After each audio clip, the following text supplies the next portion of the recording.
Welcome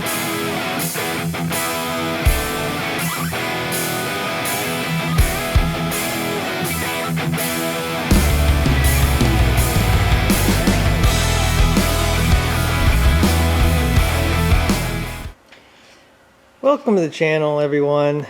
Well, got a problem here. I'm working with the heater box on my 70 Chevy truck. So the heater box, this is the box that's on the firewall in the engine bay, holds the heater core. This is a non-air conditioned truck. There's my box, got it detailed, cleaned it up. Here is the problem.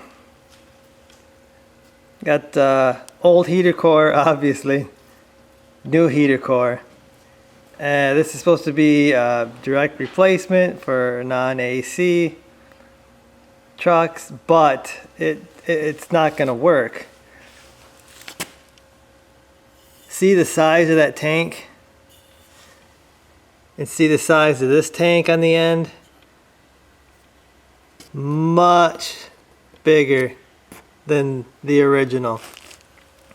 You're thinking, why does that matter? Well, here are the mounts for the heater core. So these go on here like that, and you can see they fit really nicely over this tank. Here, it's not even going to be close. These mounts, original mounts, are never going to work. So,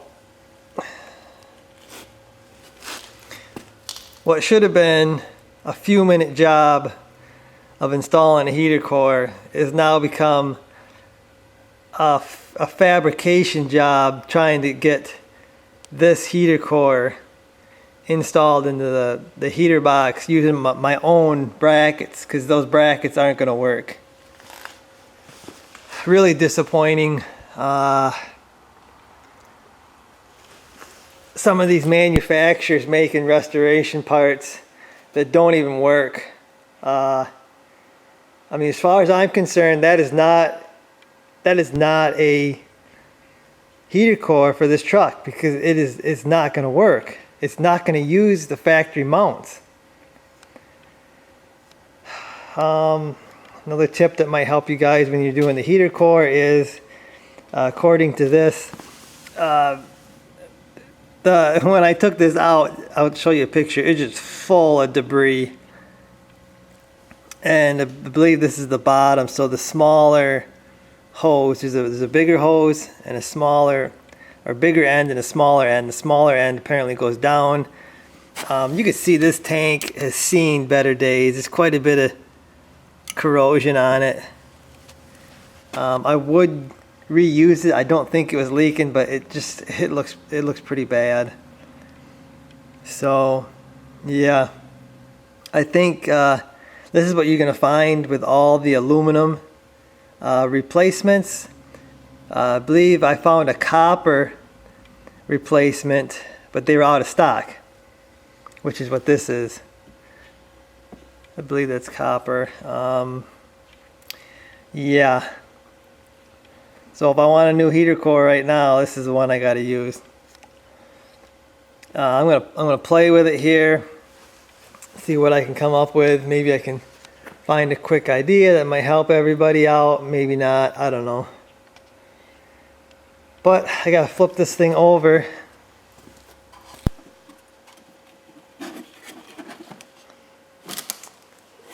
Here you see the back side of it.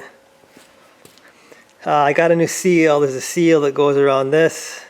I'm just gonna use my old heater blower motor. Them seem to be kind of hard to find right now for some reason. This is your door here. This was working pretty hard. I got it working pretty nice now, but I think there's a bunch of stuff stuck in there. That's your heat, how much heat you want. And then your heater core sets in here. And then these holes right here, these are the holes for that wire clamp top and bottom. So yeah, I gotta figure out a way to get this mounted. So that's how it's supposed to sit in there. It sits in there. There's kind of like a channel, I believe, that goes in like that. And you got your ends that stick out. Like I said, little one, little goes on the bottom, big goes on the top. They stick out them holes. But no way to hold it because these don't fit on this wider tank. So yeah, let's see what I can figure out. Okay, so here's my solution to the problem. Probably not going to help many people out because I pretty much fabricated custom mounts. Used some big angle iron. You see it, 2 mounts here on the top. Then I welded little studs on them. See, the bottom is the same way. It's just they fit around the heater core tight. I'm not going to do a third one because I don't want to make a third one. I mean, these took me some time to make, but they're going to hold it in there probably better than the factory ones. But I didn't want to cut these up just in case I ever did get the regular, you know, a factory one. I don't want to wreck these because I don't even know if you can buy them. I'd have to check. But yeah, so I'm going to get this in there. I'm not even going to paint these brackets. You know, they're thick enough. They ain't going to rust out or nothing on me. You know, they might get a coating of surface rust. But yeah. So that's it, guys. I'm going to stick it in there. Okay, so there it is. Installed. Probably more secure than it was with those factory mounts. And I'll lay it down here. So yeah, you can see sticks out of the holes all right. This one here might be, I don't know if it's touching or not, but I don't think it's going to make a difference. So 1, 2, 3 studs. Like I said, I'm not going to use this one. I feel like my mounts are pretty solid. I don't think it's going to go anywhere with 3 of them. So yeah, I think I got to put some of this foam stuff.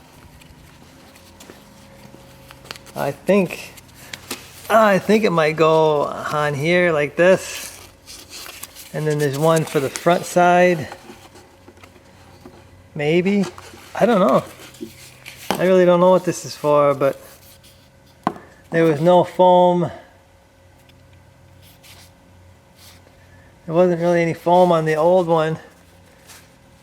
So I don't know why they need one on this, but anyway, guys, I guess that's going to do it for this one. Real struggle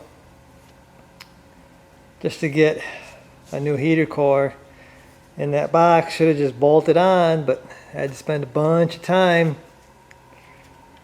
Aftermarket parts, they need to get their act together. This was one reason why I was getting out of the restore, and I was just going to get a new truck and say the heck with restoring, because this is what I had to deal with. You buy new parts that are supposed to be made factory spec. They're not. They don't fit. So beware, guys. You buy the aluminum heater core.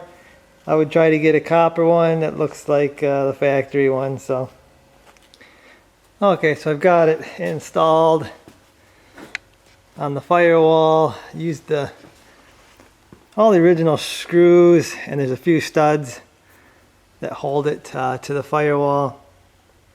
Use this butyl tape, same stuff I use on my camper, on the windows and stuff.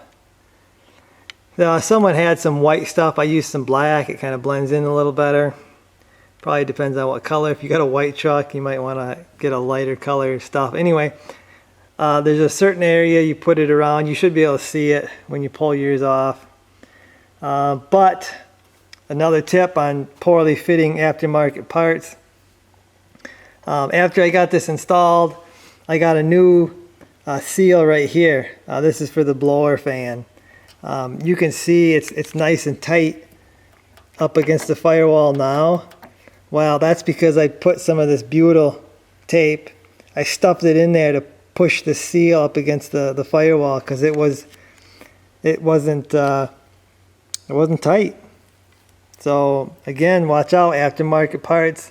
I found out the hard way because I already put my butyl tape on there, pushed it down. I thought it was going to tighten up. Never did. So helping some people out, make sure you test fit this seal if you get a new one. Again, aftermarket companies don't seem to know how to make aftermarket parts for some reason. But anyway, the blower motor's in. This bolt right here is a pain to get to.